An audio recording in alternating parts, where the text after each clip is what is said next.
día de hoy es compromiso gastrointestinal en lupus eritematoso sistémico. Mi nombre es Mariluz Moreno Vega, residente de reumatología de la Universidad Pontificia Bolivariana. La agenda propuesta consta de una pequeña introducción. Luego nos vamos a centrar en 3 de las manifestaciones dentro de este componente gastrointestinal y una conclusión. Dentro de la introducción,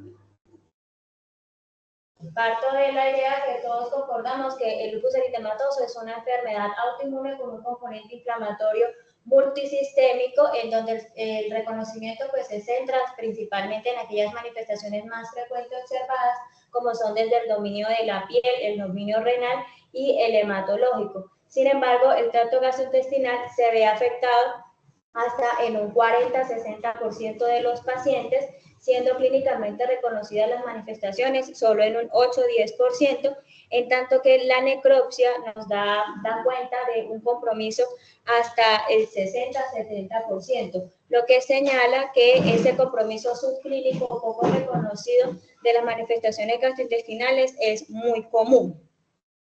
Y pues no debemos olvidar que esta puede ser una de las formas como debut de la enfermedad, y si no las tenemos en el radar, pues fácilmente se nos puede retrasar los diagnósticos. El compromiso en el tracto gastrointestinal puede ir en cualquier parte del tracto, desde la mucosa oral al recto. La mayoría de las manifestaciones se anota que son leves, unas propiamente relacionadas al lupus, como serían las aftas, el reflujo, la enfermedad por reflujo o la gastritis, unas asociadas sobre todo como a los efectos adversos de los medicamentos que empleamos, y otras más bien no relacionadas con el lupus, como son las infecciones. Lo importante acá es que cuando sospechemos que la vasculitis y la trombosis están entre los mecanismos responsables de esas manifestaciones que estamos viendo,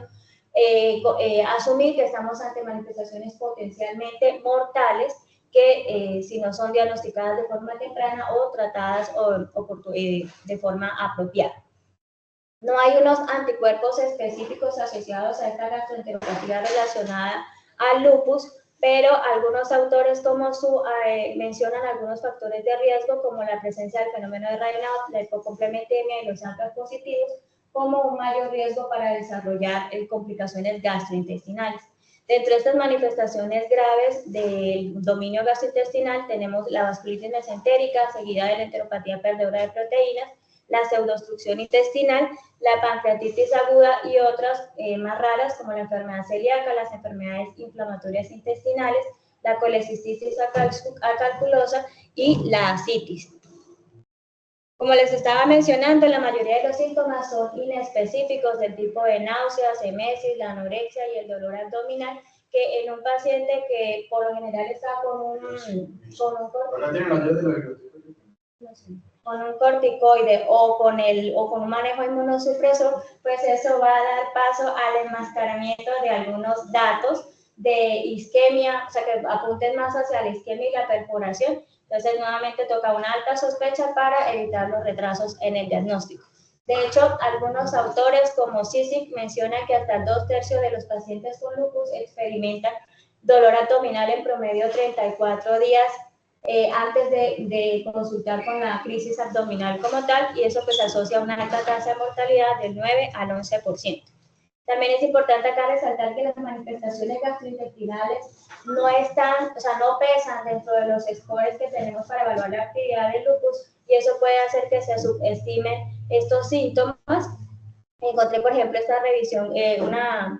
publicación que hace Fauci, donde indica que no encuentra una diferencia estadísticamente significativa entre los SLEDAI de los pacientes lúpicos con manifestaciones gastrointestinales versus los lúpicos sin manifestaciones gastrointestinales, pero igual pues vemos que son SLEDAI que son altos, y las siguientes revisiones que se han hecho dan más claridad de que es muy inusual encontrar las manifestaciones gastrointestinales aisladas, sino más bien como en el marco de muchos otros dominios comprometidos, enmarcando esa actividad.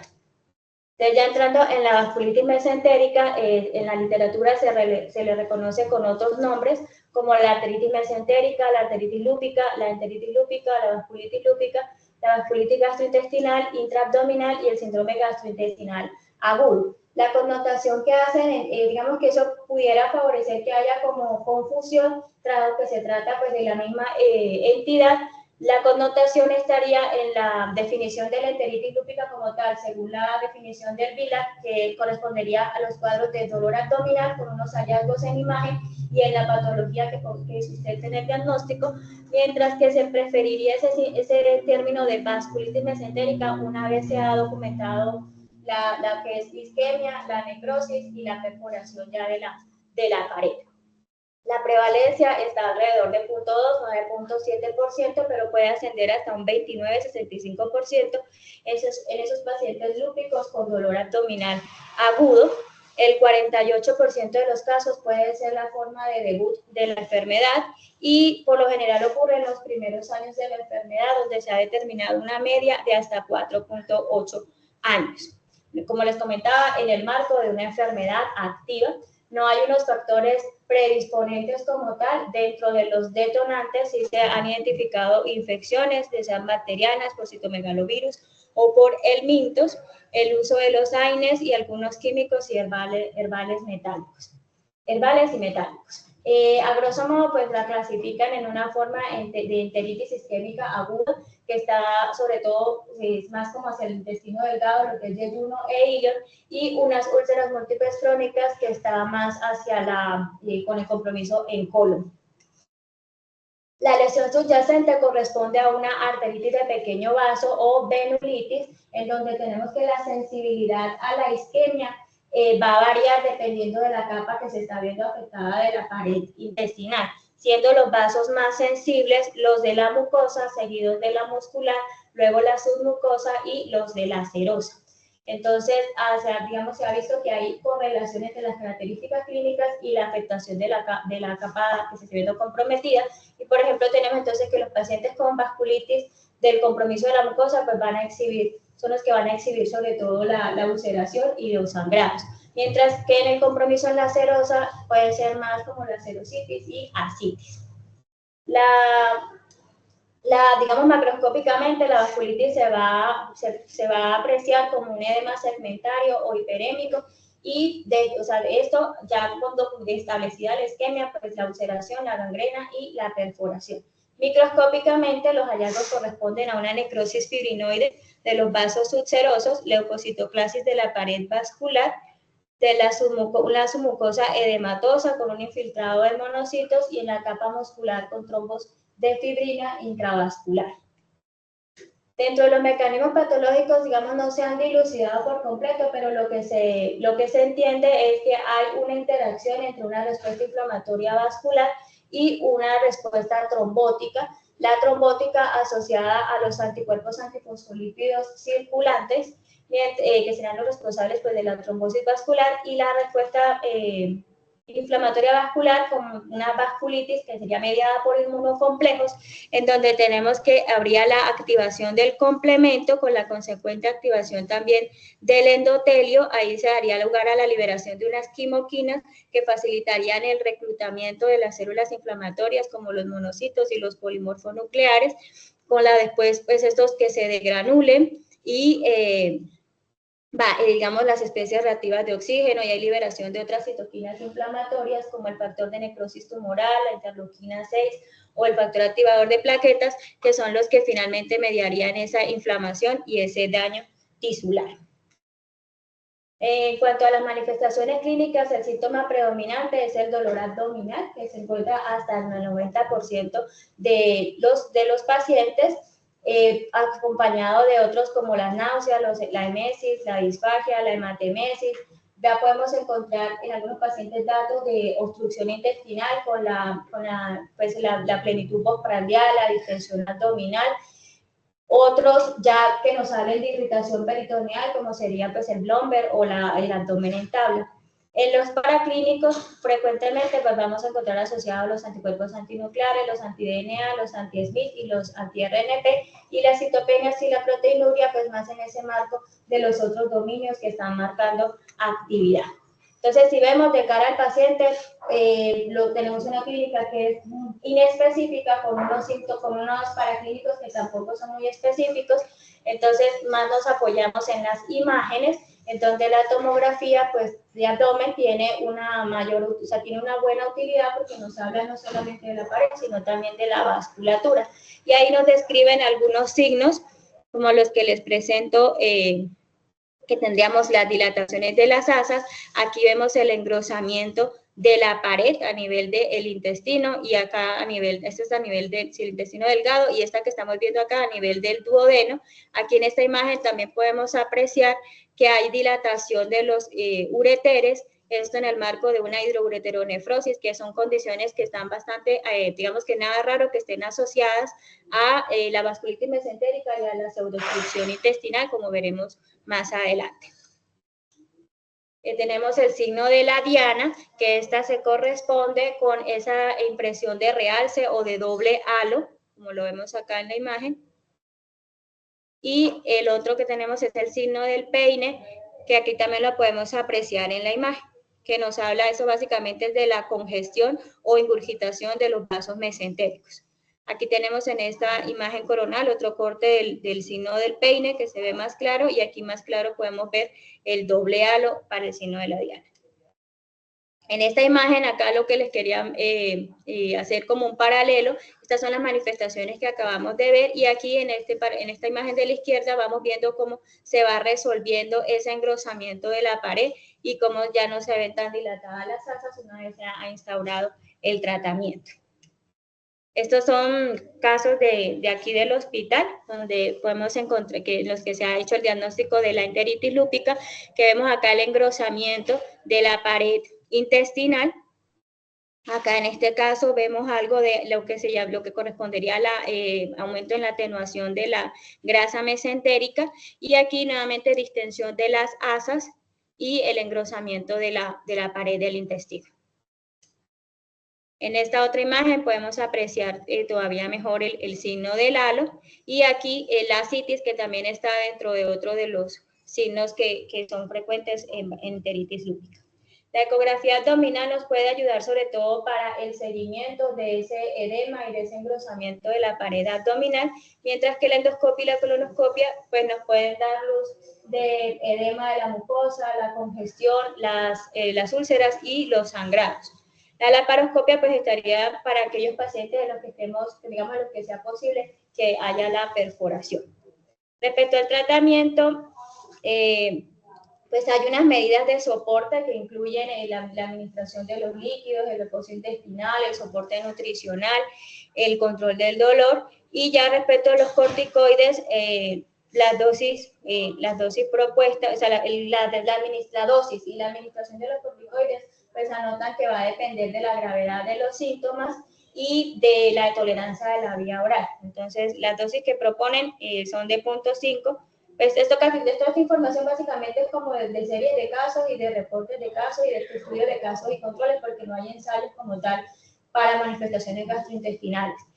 Entonces, la dosis que proponen es alrededor de 0.5 miligramos kilo, y en aquellas manifestaciones más graves, pues estaría indicado la asociación con ciclofosfamida a la dosis de 500-750 miligramos metro cuadrado mensual. Y luego vendría el desmonte gradual del corticoide con la asociación del mofetil o un inhibidor de la calcineurina. En aquellos pacientes que ya estemos viendo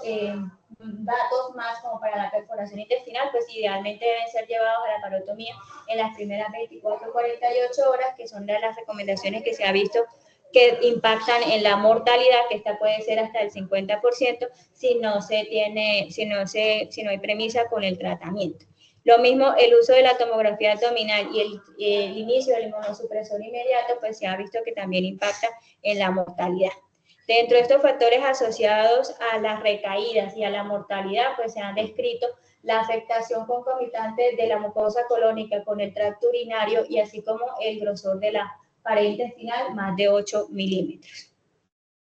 Continuando con la pseudoobstrucción intestinal, está definida como una propulsión ineficaz en el tracto intestinal que estaría reflejando la disfunción del músculo liso visceral, el nervio entérico y o el sistema nervioso autónomo visceral.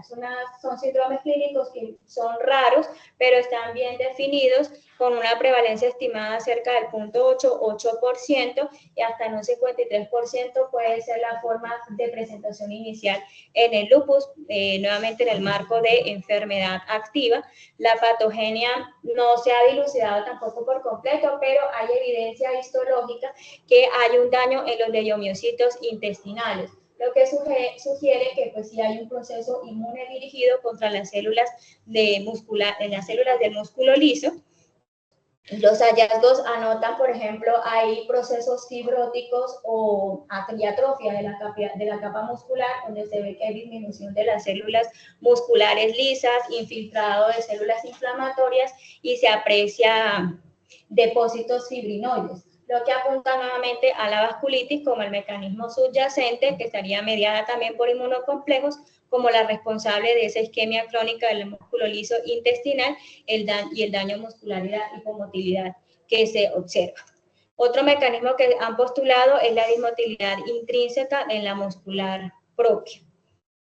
Respecto al cuadro clínico, pues básicamente lo que tenemos es un cuadro de obstrucción intestinal agudo en un paciente que se le ha excluido una lesión estructural, o sea, una lesión obstructiva orgánica que se haya podido identificar. El cuadro, por ejemplo, corresponde a más bien como de evolución subaguda, con dolor abdominal difuso, náuseas, emesis. Los datos de la obstrucción con la distensión abdominal pueden describir hasta estreñimiento y diarrea, pérdida de peso, la disminución de los ruidos intestinales. Recordar la asociación con la hidroureteronefrosis hasta en el 63%, de modo que estos pacientes nos pueden describir algo de síntomas irritativos urinarios como la oliguria, la polaquiuria o la disuria. También se ha descrito que puede haber dilatación de la vía biliar. En los paraclínicos, pues llamativo, por lo general exhiben ANAS con un patrón pleomórfico, que en la platona C13, que sería el pleomórfico que vemos allí a la derecha, anti-RO y los anti-RNP positivos. Ya en la parte como de diagnóstica, en la manometría, va a dar cuenta del peristaltismo esofágico y de la hipomotilidad a nivel astroduodenal, que es los segmentos que principalmente se ven afectados.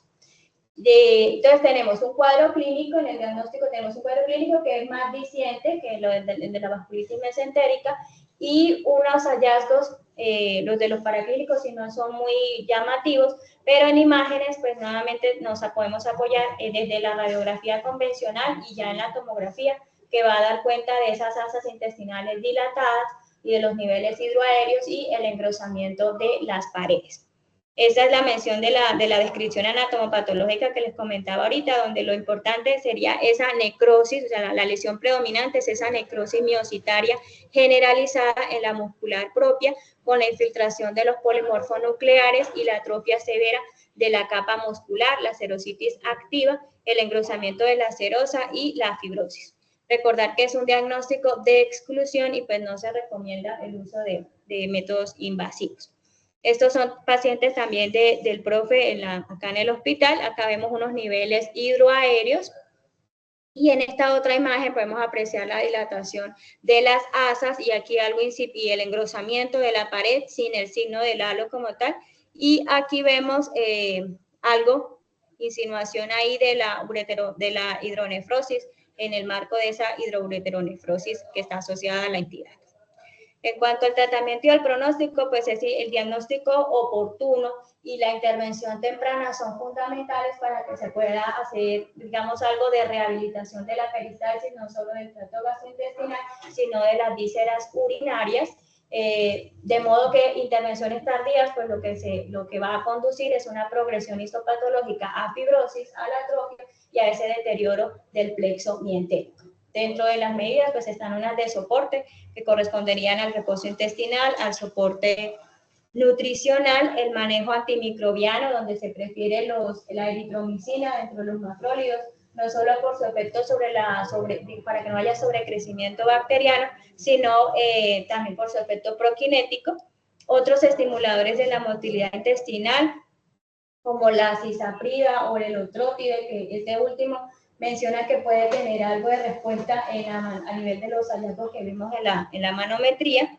Responden muy bien estos cuadros a dosis altas de corticoides y ya en la parte del mantenimiento pues tendríamos esa reducción gradual sumado con los inmunosupresores de tipo el mofetil o la azatioprina, y se plantean respuestas evidentes hacia el 7º o 10º día de instaurada la terapia. En la manometría sí veremos sobre todo resolución, pues mejoras hacia la 3ª o 8ª semana de iniciado el tratamiento. Como les comentaba, un diagnóstico oportuno, pues, pues nos podemos acercar más a hacer una recuperación de ese peristaltismo funcional. En la pancreatitis aguda, pues tenemos que esta es una complicación rara, pero pues potencialmente mortal, que se estima una incidencia anual de 0.4 a 1.1 por cada 1000 pacientes en lupus y una prevalencia de 0.7 a 4%, aunque pues digamos, se considera que la enfermedad está subdiagnosticada, ya que hasta en el 30% de los pacientes asintomáticos se documenta hiperamilacemia. Pero la cuestión está en que, digamos, que infiere o que interfiere esas enzimas pancreáticas elevadas en los pacientes, que eso no se ha dilucidado por completo. Tiene un predominio en el género femenino con una media en la edad de 31 años, 60% se va a presentar en los primeros 2 años del curso de la enfermedad y un 22% sería como la presentación inicial. Nuevamente en el marco de una enfermedad activa, y entre los factores predisponentes, aparte de los clásicos como son el género, la obesidad, la hipertrigliceridemia, pues en estos casos pues tenemos que considerar adicional el riesgo de los corticoides y la azatioprina, que digamos la información es controversial, pero digamos en la revisión lo que queda es que tienen mejores resultados los pacientes que se les continúa su tratamiento corticoide que ya venía instaurado, que en aquellos pacientes a los que se les suspendió la terapia. La etiopatogenia no está esclarecida por completo, pero se plantea nuevamente una vasculitis que estaría mediada por inmunocomplejos, secundando esa vasculitis necrotizante, y la oclusión arteriolar por los anticuerpos antifosfolípidos circulantes. A esto es entre digamos, lo que se ha asociado de por qué los corticoides pudieran estar implicados en ese mayor riesgo de pancreatitis, es que conllevan una disminución, un aumento en la viscosidad del jugo pancreático, elevación del contenido de las proteínas, disminución de la concentración de bicarbonato, disminución en la secreción de amilasa y un aumento en los depósitos de inmunocomplejos y de la activación del complemento ahí a nivel de los ductos pancreáticos. Las manifestaciones clínicas, el 88% es el dolor abdominal, que reconocemos llamativo, es un dolor de intensidad severa, en el epigastrio, como irradiado en banda, donde mejora cuando el paciente se inclina un poco hacia adelante, que puede estar acompañado de náuseas, de emesis y de fiebre. La diarrea también la pueden mencionar, y vamos a encontrar paniculitis, podemos encontrar paniculitis en el examen físico. En los paraclínicos, pues las enzimas pancreáticas elevadas, hipoalbuminemia, función hepática anormal, y los anticuerpos predominantes en los cuadros de pancreatitis aguda lúpica corresponden a los anti-LAT. El diagnóstico, pues básicamente es cumplir la definición de pancreatitis aguda, que sería completar 2 de 3 criterios, el dolor abdominal característico, más la elevación de las enzimas más de 3 veces el límite superior normal, y los hallazgos de imagen que sean compatibles, obviamente excluyendo otras causas no LES, como sería la hipertrigliceridemia o la hipercalcemia dentro de las metabólicas, la parte mecánica con la obstrucción con la colelitiasis, o algunas tóxicas como sería por alcohol o los fármacos.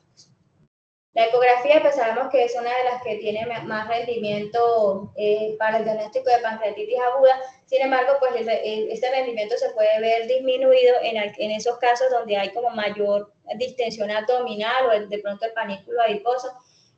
dificulta como la ventana y la determinación de estos hallazgos de pancreatitis. Entonces ahí viene la tomografía de abdomen, que va a permitir una mejor visualización de lo que está ocurriendo allí en el páncreas. Entonces, acá en las imágenes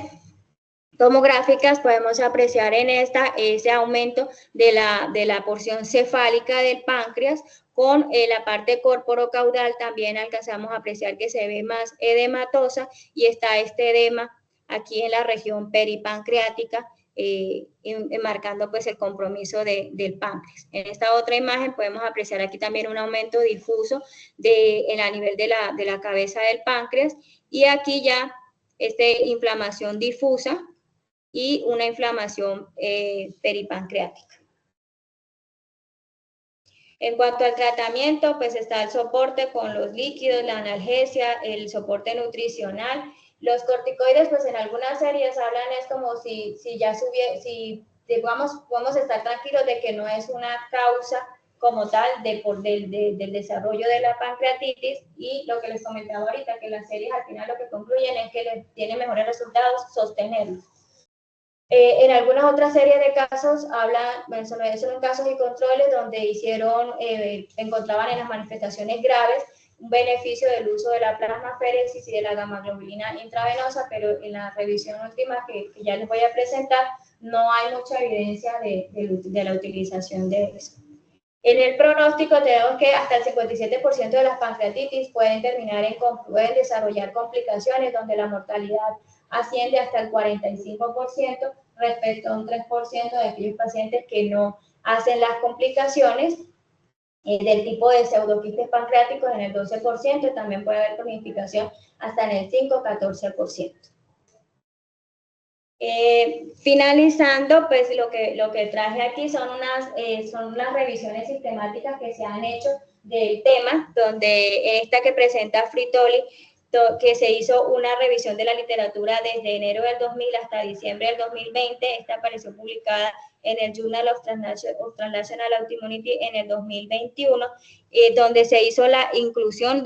para la revisión de 141 artículos utilizando estos términos MESH. Ahí vemos en el diagrama de Prisma cómo se hizo la exclusión de los estudios.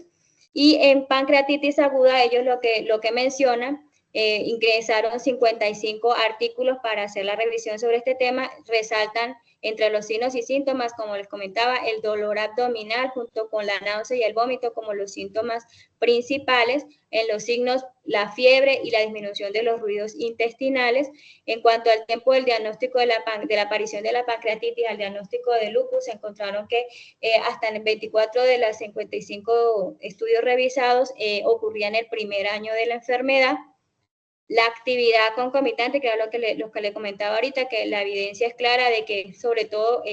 acompañado de otros datos que sugieren actividad. Y el otro importante acá que establecieron, pues eran las enzimas pancreáticas, que resultan claves para el diagnóstico, excluyendo pues las otras causas no LES. Y respecto a vasculitis, lo que mencionaron es nuevamente el dolor abdominal como de los síntomas cardinales, y esos datos que sugieran abdomen agudo, que pues debería ser como la alerta. La activación la presencia de otros dominios que están enmarcando esa actividad. Identificaron que había compromiso similar tanto a nivel del intestino delgado como del intestino grueso. Y pues ellos ahí no mencionan muchas complicaciones, lo que en la revisión que hicieron pues no menciona, más bien casi siempre a resolución una vez instaurado el tratamiento. Pero pues como les contaba, la mortalidad sí puede ser hasta un 50 si el paciente se progresa hasta la isquemia mesentérica. En esta otra que nos presenta Lee y su grupo, se hizo una revisión de la literatura desde sin límite de fecha hasta diciembre del 2015 y marzo del 2016 para algunas de las patologías, con inclusión para pseudoobstrucción intestinal de 42 artículos que correspondían a 155 pacientes, y para pancreatitis 6 estudios que correspondían a 202 casos. Y de allí, pues, lo que rescatan las manifestaciones clínicas predominantes, el dolor abdominal, la náusea, el vómito, y en la parte de los componentes los dominios que principalmente vamos a encontrar asociados, pues resalta el componente hematológico, el componente renal y la parte mucocutánea, ya seguidos por la parte osteomuscular, serositis y la parte del sistema nervioso. En cuanto encontraron que en el 53% puede ser la manifestación inicial del lupus, y el diagnóstico pues básicamente estaba en la clínica con el apoyo de las imágenes y haciendo la exclusión de esa lesión obstructiva estructural. Lo que encuentran en pancreatitis, lo que escriben para pancreatitis, que hasta en el 23% puede ser la manifestación inicial de la enfermedad y que se asociaba con SLEDAIs altos, que tenían una media de 20, el diagnóstico cumpliendo la definición de pancreatitis y que se excluyeran las otras causas no lesas. Y esta última, que es una revisión que se hizo sobre los tratamientos que están para manifestaciones gastrointestinales, porque como les contaba, no hay una guía como tal que dirija la terapia. Está online ahorita en octubre del 2024. Estos autores hicieron una búsqueda de datos en Medline, en Bayes, en PubMed y Cochrane, utilizando estos términos MESH desde revisando la literatura desde enero de 1990 hasta junio del 2022. Y aquí vemos en el diagrama de Prisma cómo se hizo la exclusión de los artículos, incluyendo para un total de 29 artículos que correspondían a, más que todo son series de casos y controles y estudios de cortes, porque pues no hay ensayos controlados aleatorizados que nos hablen del manejo gastrointestinal del lupus. Y que nos resaltan. Para enteritis lúpica, tomando en cuenta 131 pacientes que correspondían desde 3 casos y controles y 2 series de casos, pues ellos reconocen que pues como la información proviene de series de casos y controles y deportes, el riesgo de sesgo es muy alto, la calidad de la evidencia es baja. Lo que encuentran es que hasta en el 85% de los pacientes se prescribió metilprednisolona a la dosis de 0.5 a 1 gramo día por 3 días, y en esas manifestaciones que estaban catalogadas como graves se empleaba ciclofosfamida asociada a 0.5, 1 gramo metro cuadrado al mes, logrando remisión completa, que era para ellos la resolución de los síntomas, hasta en el 89% y recaídas en el 11%. Y que a estos pacientes en recaídas se les volvía a hacer la reinducción nuevamente con la metilprednisolona, logrando nuevamente la resolución de los síntomas. Entonces, aquí lo que quedan en general es que hay poca evidencia para recomendar a esas dosis, pero pues eso es con lo que se logró mejor respuesta. Y en lo que sí hay mayor aceptación sería en esa para el mantenimiento, sería la reducción gradual del corticoide, sumándole asociando algún inmunosupresor que sea tolerado por el paciente. En la revisión hicieron la diferenciación entre las vasculitis mesentéricas y las enteritis lúpicas como tal, haciendo la connotación de lo que les mencionaba al principio, enteritis cumpliendo la definición de Villard de dolor abdominal, más los hallazgos en la imagen y la patología, y reservando ese término de vasculitis una vez documentada el infarto y la perforación. Y para este grupo encontraron 158 pacientes que correspondían desde un estudio de cohorte y un estudio de casos y controles y uno de series de casos, y lo que concluyen al final, pues la mortalidad de hasta el 12%, pero no consideran que la evidencia pues sea suficiente para recomendar el uso de corticoides y la ciclofosfamida, pues la indicación del paciente a su laparotomía. Respecto a pancreatitis, ingresan 141 pacientes, se analizan 141 pacientes que venían de 4 estudios de casos y controles y una serie de casos, nuevamente riesgo alto de sesgo en la información que se estaba obteniendo con calidad de evidencia baja, pero de aquí lo que rescatan es la seguridad en el uso de los corticoides, porque encontraban que aquellos pacientes que ya venían con el corticoide y que habían desarrollado la pancreatitis y que se les hacía la reducción o se les suspendía el medicamento, tenían peores resultados que aquellos en los que se había sostenido la terapia. Y que por los corticoides se veía que había una respuesta completa hasta el 65% y una mortalidad del 28%. Respecto a la plasmaféresis, pues indican falta de evidencia.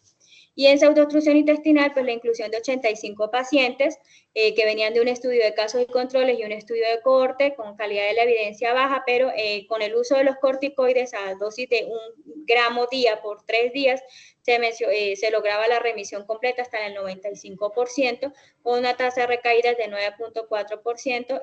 nuevamente la reducción gradual del medicamento, manteniéndolo más de 1 miligramo kilo al día y asociando el inmunosupresor, que es lo que rescataron de las recomendaciones que usualmente se hace. Al final nos proponen este algoritmo de tratamiento basado en lo que revisaron. Partimos acá del diagnóstico del compromiso gastrointestinal asociado al lupus, que se haya excluido otras causas, y aquí pues lo primero a preguntarnos es si el paciente, si hay signos de perforación o de isquemia intestinal. Si sí, pues el paciente debe ir a su laparotomía precoz, que serían las primeras 24 a 48 horas, y si no, la idea sería evaluar la severidad del cuadro, tomando en cuenta, pues lo clasifican como leve, moderado, severo. Leve sería ese paciente que tolera la vía oral,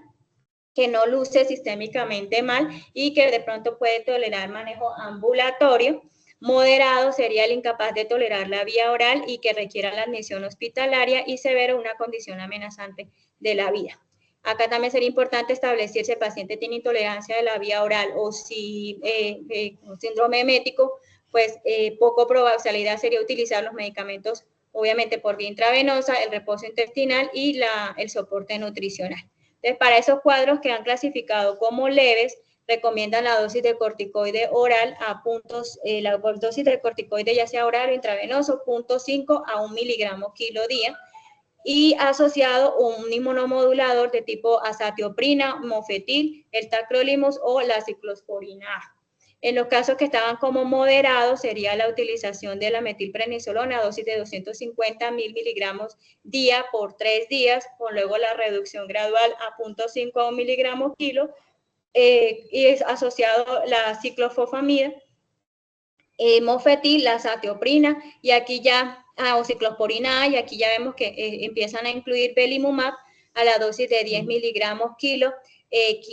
cada 15 días por 3 dosis, y luego sí ya mensual. En la parte ya severa, la utilización de los pulsos de metil a 1 miligramo, a 1 gramo día por 3 días, seguidos de dosis de mantenimiento de 1 miligramo kilo día, asociado a la ciclofosfamida o al rituximab o inmunoglobulina. Y nuevamente acá en la parte de las recaídas, que como les comentaba, pues responde muy bien nuevamente a utilizar el pulso de la metilprednisolona, del corticoide. Entonces ellos lo que concluyen al final de esta revisión, después de que nos hacen esta propuesta, es que es necesario contar con definiciones estandarizadas de la terminología que se tiene para las manifestaciones gastrointestinales, considerar la inclusión de los síntomas gastrointestinales en los scores que tenemos para evaluar la actividad, y que se necesitan ensayos pues de alta calidad para poder juntar una evidencia de mejor calidad para guiar la terapia.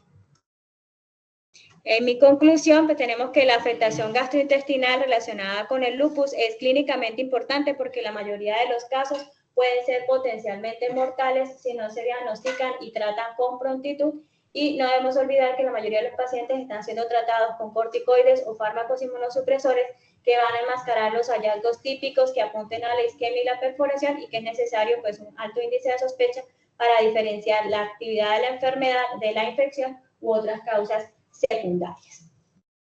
Los dejo acá con una imagen de Proteo que me llamó la atención durante la revisión, que mencionaba el lupus con manifestaciones